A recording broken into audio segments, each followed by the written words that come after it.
ეს კადრები რუსთაველის გამზირზე 15 ოქტომბერსაა გადაღებული. მასალაში ცხადად ჩანს, რომ გამომძიებელი ჟურნალისტი მაკა ჩიხლაძე პროფესიულ მოვალეობას ასრულებს და გზის გადაკეტილ ნაწილზე ინტერვიუებს წერს.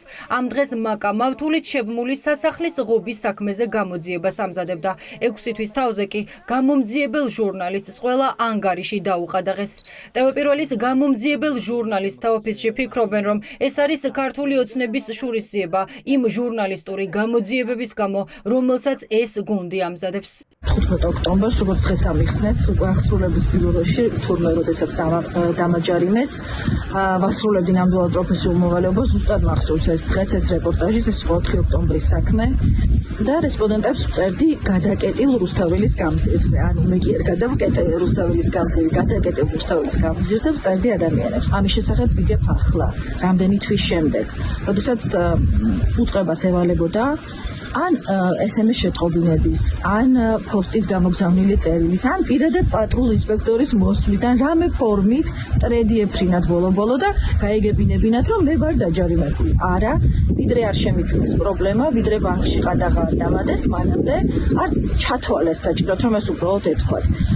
მე მესმის მათი, ეს იყო თემა, რომელზეც მუშაობდი და რომელიც საერთოდ არ შედიოდა სახელმწიფოს ინტერესში, რომ გახმაურებულიყო და მათი პატარა ტვინებით ეს იყო ჩემი დასჯა. მაკა ჩიხლაძეს არც ჯარიმა ჩააბარეს და არც აცნობეს, რომ გზის გადაკეტვას ედავებოდნენ. არა და კადრებში, რომელიც ამ დღეს არის გადაღებული, ცხადად ჩანს, რომ ის ჟურნალისტურ საქმიანობას ეწეოდა. ჩნდება კითხვა, თუ მობილურ ტელეფონზე მოქალაქეს მისდის მესიჯი, მისი ანგარიშების დაყადაღების შესახებ, იგივე ფორმით, რატომ არ ეგზავნება ინფორმაცია ჯარიმაზე. ეს ფაქტები აჩენს განცდას, რომ პოლიცია ამას განზრახ აკეთებს. ჩვენ ამ კითხვით შინაგან საქმეთა სამინისტროს მივმართეთ, თუმცა პასუხი არ გაგვცეს. ბიუჯეტს ავსებიან ღატაკი პატრიოტების დაყადაღებით. ქალი, რომელიც გზას შეუნიღბავის სახით თავაწეული კეტავს, დისიდენტი ლეილა ცომაია. ქართული ოცნების წინააღმდეგ ამ ფორმით ბრძოლის გამო ის თვეების წინ უკვე დააკავეს. ახლა კი ფინანსური ტერორის მსხვერპლი გახდა. დღეს აღსრულების ეროვნული ბიუროდან აცნობეს, რომ მისი ანგარიშები დაყადაღებულია. ცომაია პენსიონერია, თანაც სოციალურად დაუცველი. ახლა ყველაფერი გაეყინა და შემოსავლის გარეშე სახელმწიფო მის შიმშილისთვის გაწირა.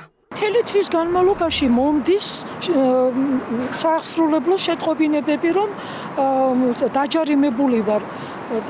გავასაჩივრე რამდენიმე და დღემდე ამ პროცესში ვარ, ვასაჩივრე მომდის შეტყობინება, ვასაჩივრეს მომდის შეტყობინება, ვასაჩივრებ, მაგრამ ის გასაჩივრებულები იქ რა პროცედურებს გადის სასამართლოში ჩვენ არ გვეცნობება. ეხლა მომივიდა პირველი დაყადაღება. მე პირადად ვარ სოციალურად დაუცველი. იციან რომ სოციალურად დაუცველი ვარ. დაახლოებით სულ არის 60,000-მდე ჯარიმა. არა ვარ ისეთი პიროვნება, რომ ეხლა დავიწყო ეს ამ ჯარიმებისთვის რაღაც თანხების შეგროვება. კი ბატონო, მომისაჯოთ, რომ ამდენსაც მომიჟიან და ყველა თითოეულ ჯარიმას არ გადავიხდი და ავირჩევ რა თქმა უნდა პატიმრობას. სოციალურად დაუცველებს გეკა გელაძის უწყება ბოლო თეთრებსა და პენსიას უყადაღებს. გელაძე თავად ერთ-ერთი უმდიდრესი მინისტრია.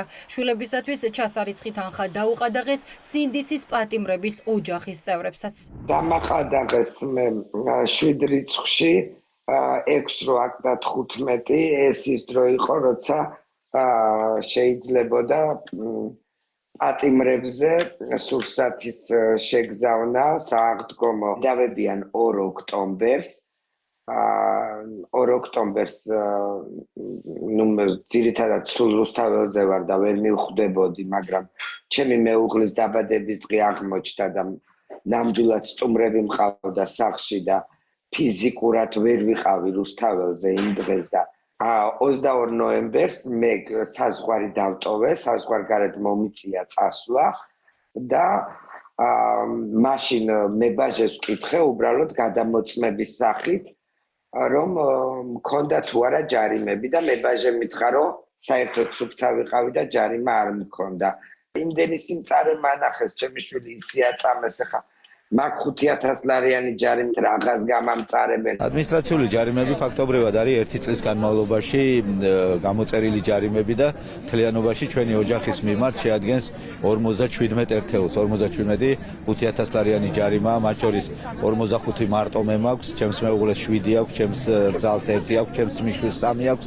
57 ყადაგა გვაქვს 5,000 ლარიანი. მათ მიერ მიღებული ანტიკონსტიტუციური კანონებსაც კი არ იცავენ ეს ადამიანები. ჟურნალისტები, პენსიონერები, სინდისის პატიმრების ოჯახის წევრები, სადამსჯელო ღონისძიებები ეხება ყველას, ვინც ივანიშვილის გუნდის წინააღმდეგ ქუჩაში დგას. რეჟიმის პატიმრის დედას ზუსტად იმ დღეებში, როდესაც პატიმრების ბარათების შევსება უნდა მომხდარიყო, დაუყადაღეს ანგარიში და ჩვენ უკვე სამართლებრივი პროცედურები იქ დაწყებული გვაქვს და ველოდებით აღნიშნულის მოხსნას და დღეს დილიდან უკვე 5 ჯარიმით დაუყადაღეს ანგარიში ერთ-ერთი პატიმრის მეუღლეს. არ არსებობს ფსკერი, რომელსაც ოცნების მხრიდან შეიძლება არ ჰქონდეს გარღვევა. ადმინისტრაციული სამართალწარმოება სამართალდარღვევის კუთხით გამოიყენება, რა თქმა უნდა, მხოლოდ ერთადერთი მიზნით იმისთვის, რომ გააჩვენონ ის ადამიანები, რომლებიც ამბობენ და აკეთებენ რაღაცებს, რისი მოსმენას და რისი დანახვაც ქართულ ოცნებას არ უნდა. ეს არ ახალია, ამ პრაქტიკას დიდი ხანია იყენებენ, თუმცა ეხლა ძალიან გაიზარდა ის მასშტაბები